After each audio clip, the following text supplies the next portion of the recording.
Bonjour tout le monde, dans cette vidéo, on va voir comment réaliser une simulation sur SolidWorks. Donc au début, nous allons tracer une pièce rectangulaire, une poutre de section carrée 20 x 20 cm mm et de longueur de 100 mm.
Voilà la pièce, la poutre maintenant, le dessin de la poutre terminé. Voilà, pour passer à la simulation, utiliser l'outil simulation. Si vous ne l'avez pas déjà coché, vous entrez dans le menu outils, complément, et après vous cochez l'outil simulation. Voilà pour l'activer. Voilà, l'outil simulation paraît dans le menu principal, études. Je choisis l'étude statique. Voilà, remarquez que SolidWorks permet plusieurs études. L'étude de fréquence, la topologie, l'étude de conception, etc. Vous pouvez explorer ceci par la suite.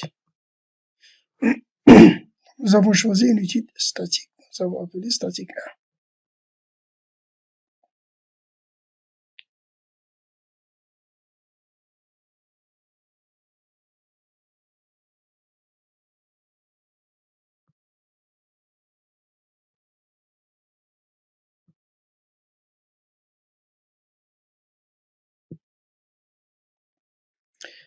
Donc maintenant, on va suivre les étapes naturelles pour résoudre un problème de calcul des structures.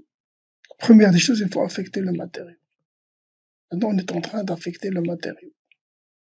Ici, c'est la bibliothèque des matériaux qui se trouve à l'intérieur de SolidWorks, dans la base de données de SolidWorks. Mais je peux définir mon propre matériau. Donc, la même chose comme RDM6. Ça, c'est la première étape. Après le dessin, c'est-à-dire l'élaboration des modèles géométriques, je passe à l'affectation des matériaux.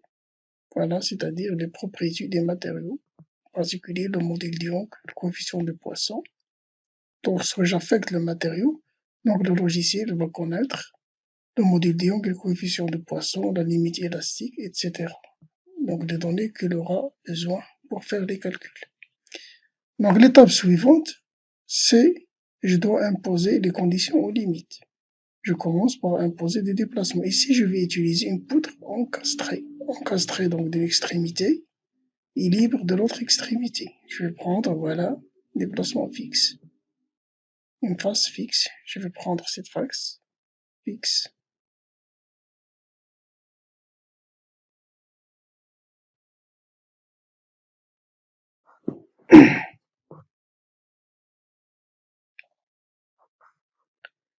Après, donc, je dois introduire le chargement. Je vais donc introduire une pression, c'est-à-dire une charge uniformément répartie de 2 newtons par mètre, par millimètre. Pardon, 2 newtons par mètre. Oui, une faible charge. Voilà, maintenant, donc, les conditions limites, il reste maintenant les données éléments finis. Les données éléments finis, c'est le maillage. On a le maillage. Là, je peux régler le maillage. Voilà, j'ai un curseur avec lequel je peux régler est-ce que je vais vers un maillage fin, un maillage gros, etc. Je peux donc régler le maillage comme je veux. Et je peux lancer l'exécution juste après le maillage. Donc, si je peux cocher, donc exécuter l'analyse. Voilà, ici, je peux cocher ça, exécuter l'analyse en bas. Voilà, j'exécute l'analyse, je lui demande d'exécuter l'analyse automatiquement après le maillage. Voilà, donc il va faire le maillage et il va, ok, je lance l'exécution.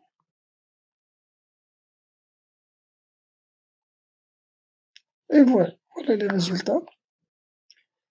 Donc ici, voilà, le résultat, il visualise la contrainte de von Mises. Voilà, elle passe donc du bleu jusqu'au rouge.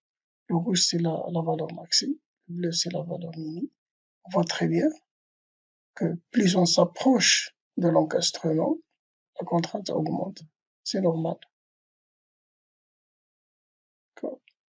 Tant que les contraintes sont données en newtons par mètre carré, je n'ai pas changé vers le millimètre carré, j'ai laissé au mètre carré. En newtons par mètre carré, c'est le 10 puissance moins 6 newtons par millimètre carré. Il faut multiplier par 10 puissance moins 6 pour revenir au newton par millimètre carré.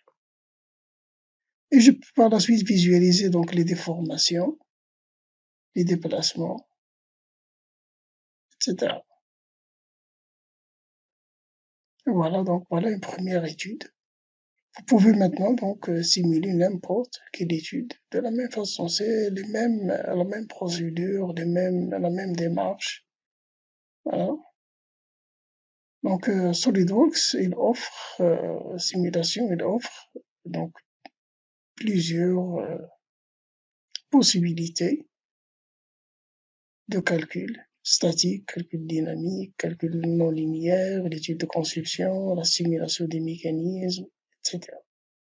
Voilà, donc c'est un peu donc c'est plus avancé que LDM6.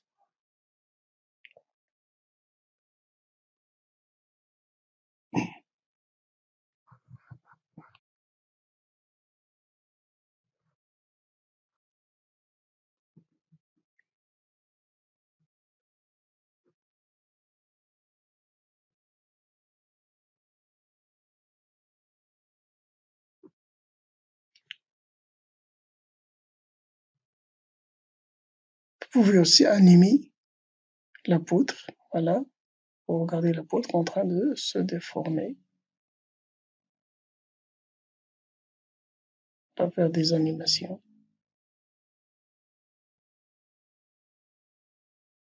Et voilà, ça c'était passé dans